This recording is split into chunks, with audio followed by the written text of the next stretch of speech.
does have a nice stance, beautiful black rims.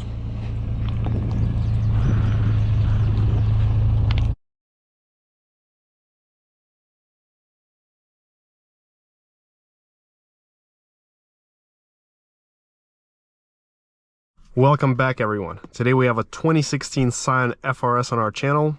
I want to thank LEESBURG Auto Import of Leesburg, Virginia for providing me this car for a test drive. All the information links will be down below in the description. So if you're in the market for a car, definitely reach out to them. They have a lot of cool cars to choose from.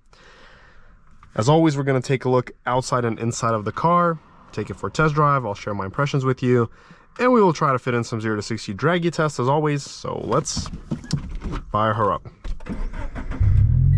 So this specific FR-S, I have a feeling it is modified and tuned, so it's definitely got a custom exhaust, probably an intake. Well, that's what we're going to find out soon once we open the hood.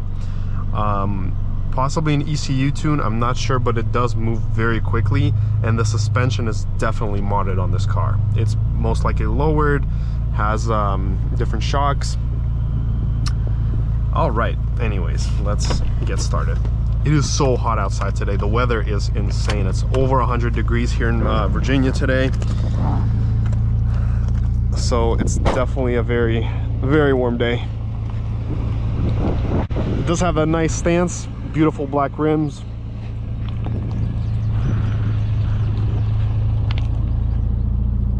As you can see, the exhaust is definitely not stock. You can see the burnt tips. I think they look really cool. And I love this color. It reminds me of, I'd say, Porsche's color and Audi's color, like the SQ8. They have this color option. It's definitely a nice color. A really good looking car. This is actually my first time driving an FR-S ever. I've never driven one before. But I got used to it very quickly. You know, it feels pretty easy to maneuver.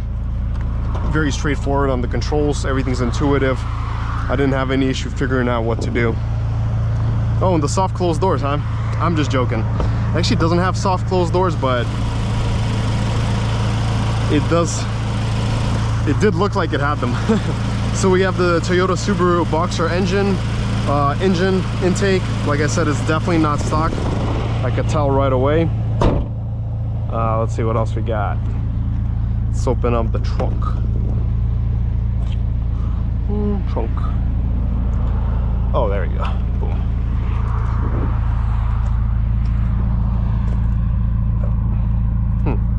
Maybe I gotta open the car. Let's see. Okay. Oh. Oops. There we go. Let's check out the trunk.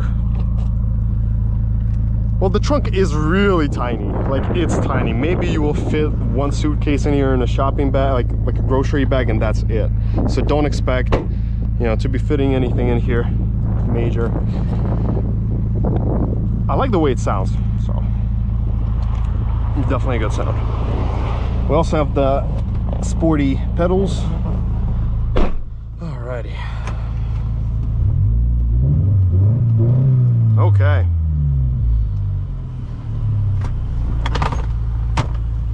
Sliding armrest with the cup holders, and I don't know who would fit in the bag there, but it's not going to be a comfortable fit at all. So if you're trying to get out of driving passengers, then this is the right car for you. We got the start stop engine, no controls here. Everything else is very Toyota Corolla like, just, you know, the feel of it.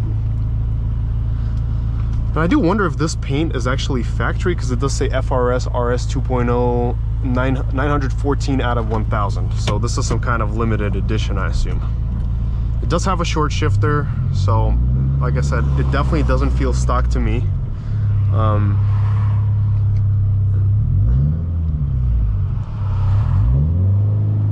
Yeah, and getting out of here is a whole different challenge. Ah, finally.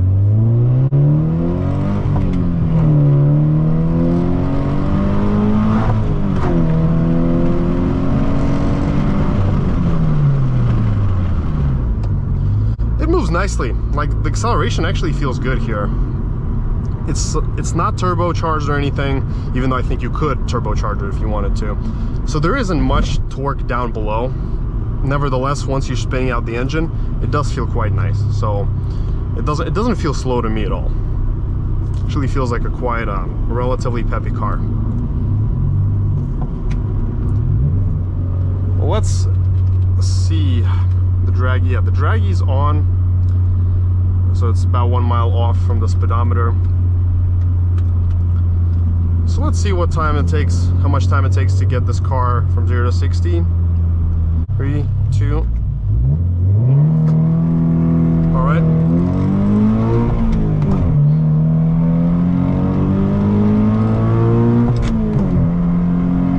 So there we go. Let's hope we got the 60. 0 to 60 came in 9.3 seconds, verified. I did start really lightly, so 9.3 seconds. Again, the weather is very blazing hot right now, so like I said, don't expect any major beautiful results from this. Okay, let's do it one more time. All right, 3. Bog down a little bit. Perfect shift.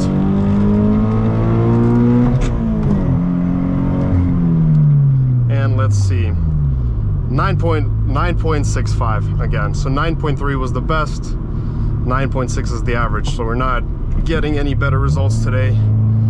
I have to blame this as well on the weather and the start, because it is hard to catch the perfect start. And even if I did, we'd probably be like at 8.7 maybe, even with the best start I could do. The problem is it's very hot today. It's a very hot day. It's the DA is crazy high.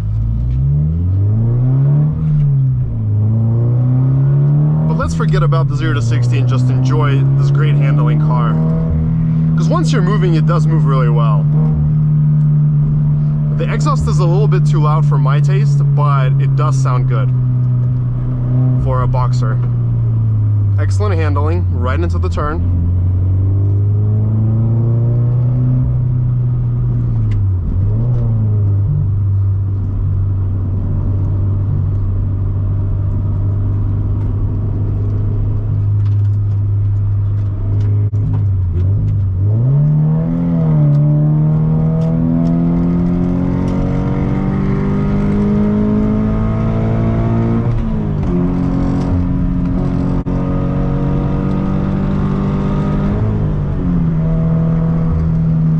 Like that, we're up to a good speed. And in 6th gear it feels pretty smooth. Like, you know, the sound of it is very relaxed. It's not yelling in your ears like at 3,200 RPM. But the handling here is superb. Like the way it just sits on the road, how you can just feel every inch of you turning the wheel.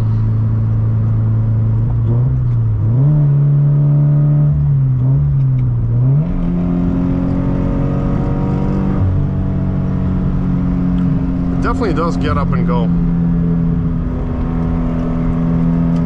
Nope, we don't want to do that.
quite nice. Like, it is quite kind of stiff, so it is loud in here. Like, you can really hear the road and the tires and just the exhaust and the engine. It's constantly screaming at you, so you're never gonna forget you're in an ICE car.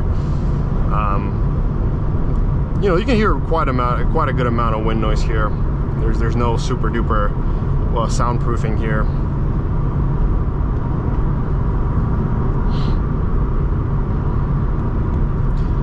This is definitely an interesting experience for me. Like I said, I haven't driven the FR-S before, so my first time. Gotta say, this is a very competent corner carving car. So it sits beautifully in those tight corners. Like, look at this. Look at how it sits into the turns. Ooh, like a go-kart. It's like a go-kart into the corners. So to summarize this experience, I've enjoyed it. Would I personally want an FR-S for myself as like a weekend toy? No, not really. Not my kind of stuff. Just not my style. But I can appreciate the manual, the boxer engine. I feel like that's a really cool little gem.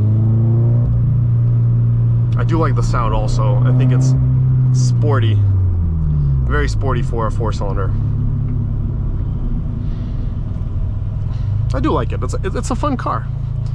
Now this is perfect for autocross. So if you're doing like a typical autocross, then this is really your car. Ooh. Ooh. Boom. I would put like a turbo on here. Slap a turbo, because that way you can really get some power out of this bad boy. I would love to see how this car can perform with a turbocharger, because they don't have a lot of torque everywhere. But this engine really starts to perform past 4,500 RPM, and it redlines to over 7, so like around 7,500, which is really good for a 4-cylinder. The build quality isn't bad. It you know, feels nice. The materials feel good overall. There's not as much soft touch plastic as you'd expect. Like it's more to the hard side, but this is all soft. And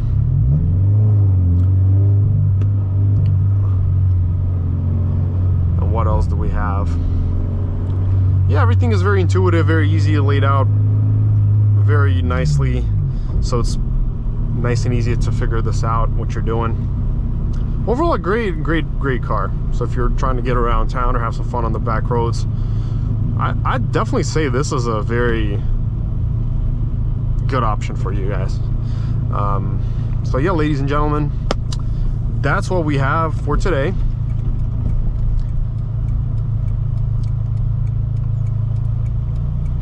Let's see. This will definitely turn some heads when you're driving, just because of the sound. And definitely a good car, definitely a great car to get. So thank you so much for watching, everyone. Make sure to smash that like and subscribe button. Let me know in the comments what you think. Oh, and that's an electric Hummer over there. But yeah, let me know what you think, and till next time.